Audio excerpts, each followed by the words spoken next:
જો વળી એક આંદોલન નવું ચાલુ થયું, ખેડૂત આંદોલન ચાલુ થયું દેવભૂમિ દ્વારકાના એક ગામમાં થાંભલા નહીં પણ ગેસની પાઇપલાઇન નાખવા માટે ઊભા મોલમાં, ખેડૂતના ખેતરમાં ઊભા મોલમાં, ઊભા પાકમાં જેસીબીવાળા આવ્યા અને ખાડા ગાળવા માટે આવ્યા. ત્યાં ખેડૂતો આવી ગયા અને આ જેસીબીને બંધ કરાવ્યું. એમ અમારા દ્વારકા જિલ્લાના ખેડૂતો છાના બેસી રહે એમ નથી.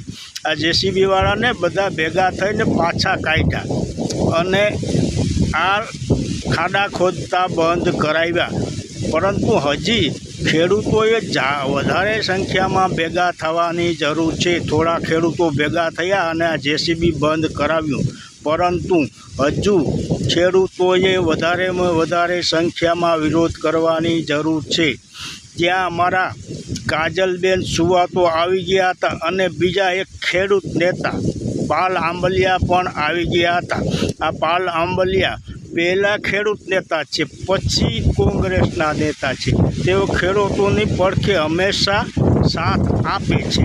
હું કોંગ્રેસ સાથે જોડાયેલો નથી, પણ જે સાચું છે એ તો કહેવું જ પડશે કે આ પાલ આંબલિયા ખેડૂતો માટે અવાજ ઉઠાવે છે અને કાજલબેન સુવા પણ ખેડૂતો માટે અવાજ ઉઠાવે છે. માટે તેમને સહકાર આપો અને વધારેમાં વધારે સંખ્યા ખેડૂતોની સંખ્યા ભેગી થાય એવું થવું જોઈએ, જેથી આ સરકારની ઊંઘ ઉડે.